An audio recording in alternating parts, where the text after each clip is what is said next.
அனைவருக்கும் வணக்கம். நான் உங்கள் ஜோதிடர் ரவிச்சந்திரன், திருச்சி மேட்டுப்பாளையத்தில். தினசரி ஒரு நல்ல வீடியோ பதிவினை உங்களோட நாங்கள் ஷேர் பண்ணிட்டு இருக்கிறோம். அந்த வகையில் இன்னைக்கும் ஒரு நல்ல ஒரு சிறப்பான ஒரு வீடியோ உங்கள்கிட்ட ஷேர் பண்ணுறோம். தொடர்ச்சியாக நீங்கள் ஆன்லைன் அஸ்ட்ரோ திருச்சி டிவி கொடுத்துட்டு வர ஆதரவுக்கு ரொம்ப நன்றி. சப்ஸ்கிரைப் பண்ணுங்கள், பக்கத்தில் இருக்கிற பெல் பட்டனை கிளிக் பண்ணிக்கோங்க. வீடியோவை ஸ்கிப் பண்ணாமல் முழுசாக பாருங்கள், சரிங்களா? ஓகே. இன்றைய பதிவில் லக்னத்தின் அதிபதி, அதாவது லக்னாதிபதி, 1ஆம் அதிபதி நமக்கு என்ன பலன் தருவார், இதுதான் இந்த வீடியோவில் நம்ம பார்க்க போகிறோம். சகல விஷயமும் நமக்கு கிடைக்கணும் அப்படின்னா லக்னமும் லக்னாதிபதியும் வளர்த்துருக்கணும். நம்ம ஒவ்வொரு வீடியோலையுமே தொடர்ச்சியாக பேசிக்கிட்டே வரோம். அது உங்களுக்கு எல்லாருக்குமே தெரிஞ்ச ஒரு விஷயம். அப்போ லக்னாதிபதி அப்படிங்கிறவர் தான் மீதி இருக்கிற 11 பாவத்தையும் நமக்கு கொடுக்கக்கூடிய ஒரு மனிதர். லக்னத்தின் வழியாக தான் எதா இருந்தாலும் உங்களுக்கு நடக்கும். 2ஆம் பாவத்தின் பலன் நடக்கணும்னாலும் லக்னத்தின் தயவு வேண்டும். 5ஆம் பாவத்தின் பலன் நடக்கணும்னாலும் லக்னத்தின் தயவு வேண்டும். 9ஆம் அதிபதியின்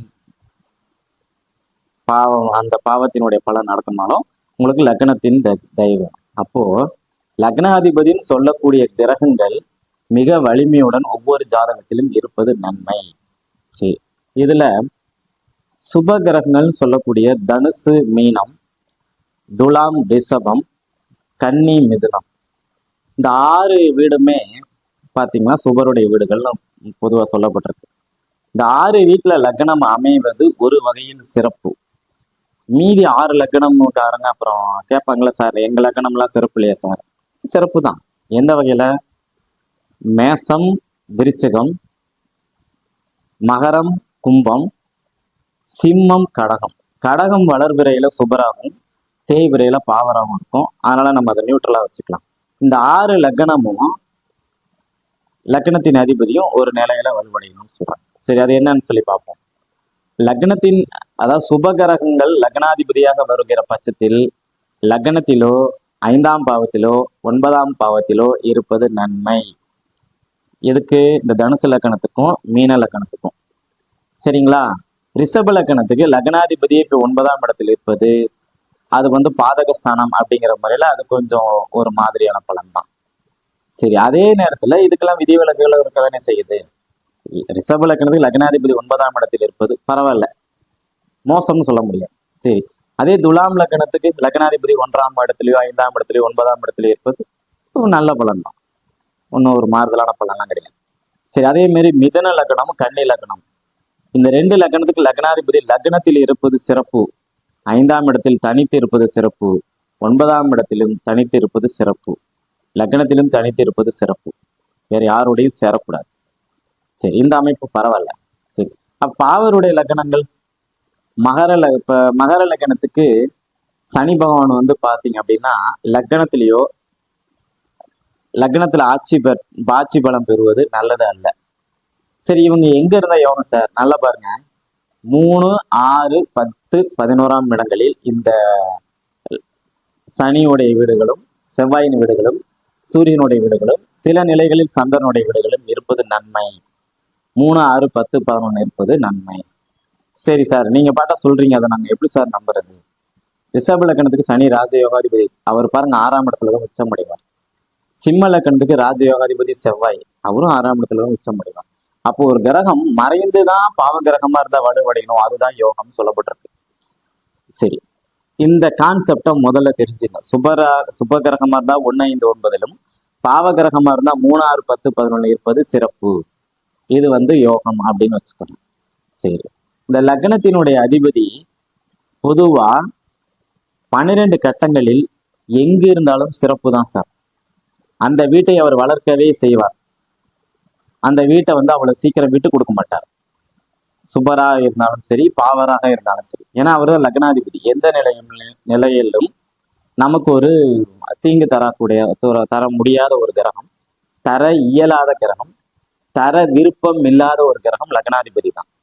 அப்ப லக்னாதிபதி பாத்தீங்கன்னா ஒரு ஜாதகத்தில் நல்ல இடத்தில் அமைய வேண்டும். அதுதான் சிறப்பான ஒரு யோகம் அப்படின்னு நம்ம சொல்லப்பட்டிருக்கு. சரிங்க சார், லக்னாதிபதி நல்ல இடத்துல இருக்கு. அதனால என்ன சார் பயன்? நல்லா புரிஞ்சுங்க. உங்களுக்கு குழந்தைகள் ஒரு 10 குழந்தை பிறக்குது, 5 குழந்தை பிறக்குது, 3 குழந்தை பிறக்குதுன்னா இன்னாருக்கு குழந்தை பிறந்திருக்குன்னு சொல்லும்போது உங்களுடைய லக்னம் அங்கு புனிதம் அடைகிறது, உங்களுடைய லக்னத்தின் பலன் அங்கு சிறப்படைகிறதுன்னு அர்த்தம். 9ஆம் இடம், இவங்க அப்பா அந்த பையன் இந்த ஜாதகருடைய அப்பா வந்து மிகப்பெரிய மனிதர் அப்படின்னு சொல்லும்போது லக்னத்தை வச்சுதான் அதை வந்து நம்ம சொல்றோம். அப்ப எந்த ஒரு விஷயத்துக்கும் லக்ன பாவம் வலுத்திருக்கணும் இல்லைங்களா? ஒருத்தருக்கு இங்க மிகப்பெரிய தன வருவாய் வருதுங்க சார், நல்ல அழகான குடும்பம், அவருக்கு என்னக்கா மகாராசன், அவருக்கு நல்ல மனைவி அமைஞ்சிருக்கு, அவருக்குன்னு சொல்லி தான் நம்ம பேசுறோம். ஒருத்தர் திடீர்னு லாட்ரி அதிர்ஷ்டம் வந்துருச்சு, லாட்ரியில நிறைய பணம் வந்துருச்சு, இந்த போறாரு அவருக்கு தான் லாட்ரி சீட் வருது, எல்லாமே அந்த மனிதரை தனிப்பட்ட ஒரு மனிதர் லக்னம், அந்த லக்னத்துக்கே சிறப்பு, அனைத்து விஷயங்களும் லக்னத்திற்கே சிறப்பாக வந்து அமையும். சரி, அதுக்கு அடுத்தது ஒரு விஷயம் பாருங்க. லக்னாதிபதி 1ல் இருக்கலாம், 2ஆம் பாவத்தில் இருக்கலாம், 3ஆம் பாவத்தில் இருக்கலாம். இந்த 6ஆம் பாவத்தில் இருக்கும்போது சில லக்னங்களுக்கு விதிவிலக்கு இருக்கலாம், பெரும்பாலான லக்னங்களுக்கு இருக்கக்கூடாது. லக்னாதிபதியே போய் 6ஆம் இடத்துல இருக்கும்போது நோய், எதிரி, கடன், வம்பு, வழக்கு இதனை தேடி ஜாதகர் போவார்னு அர்த்தம். அதுவும் இந்த பாவ கிரகங்களான மகரம், கும்பம், மேசம், விருச்சிகம், அதனை எடுத்து பார்த்தீங்கன்னா சிம்மம், இந்த மாதிரி லக்னத்துக்கு லக்னாதிபதி, இப்போ ஒருத்தர் சிம்ம லக்னம், லக்னாதிபதி சூரியன் போய் மகரத்துல இருக்கிறாரு அப்படின்னா அவர்கிட்ட நீங்க என்ன சொன்னாலும் சரி, நல்ல விஷயம் அவர் மனசுல போய் உதயமாகவே ஆகாது, ஒரு மாதிரியான விஷயங்கள் தான் போய் அவர்கிட்ட போய் உதயமாகும். ஏன்னா அவருடைய லக்னாதிபதியினுடைய அமைப்பு.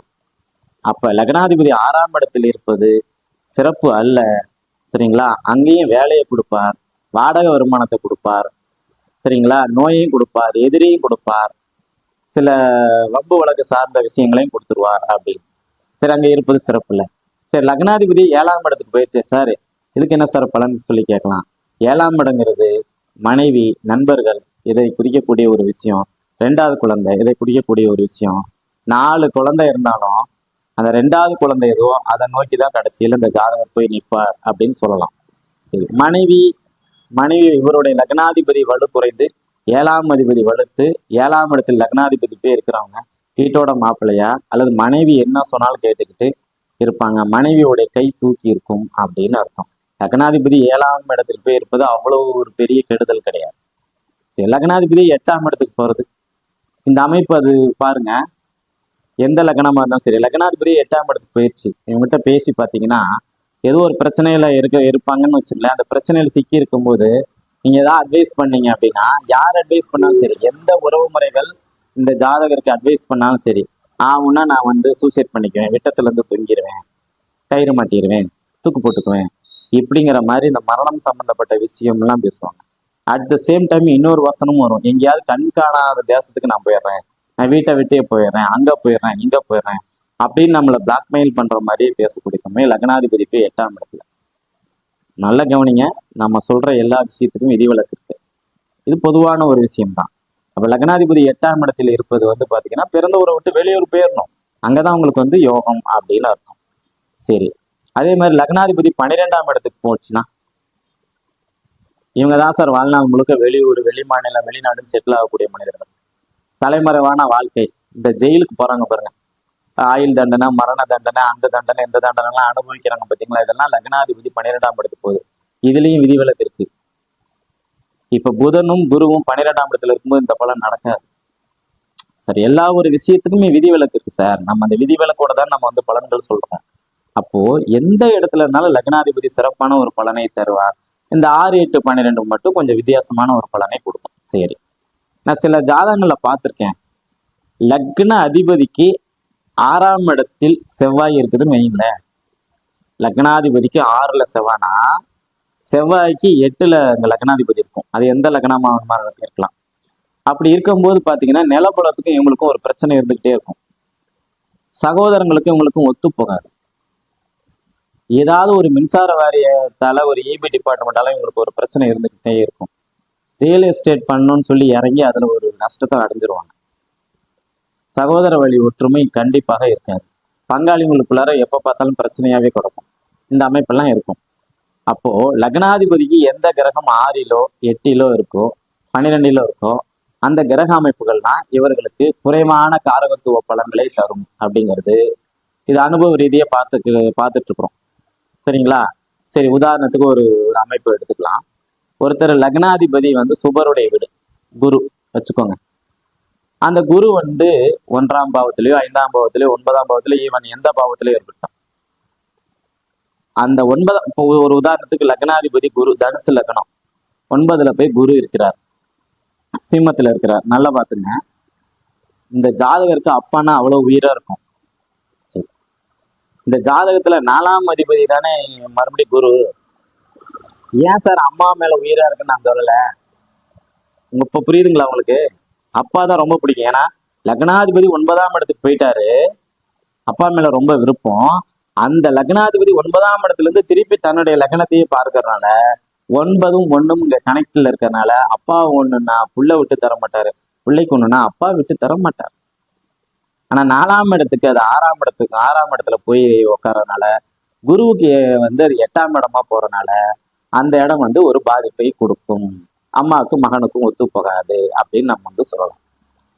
சரி, இதையும் இப்படி எடுத்துக்கோங்க. ஒரு விருச்சிக லக்னம், சரிங்களா?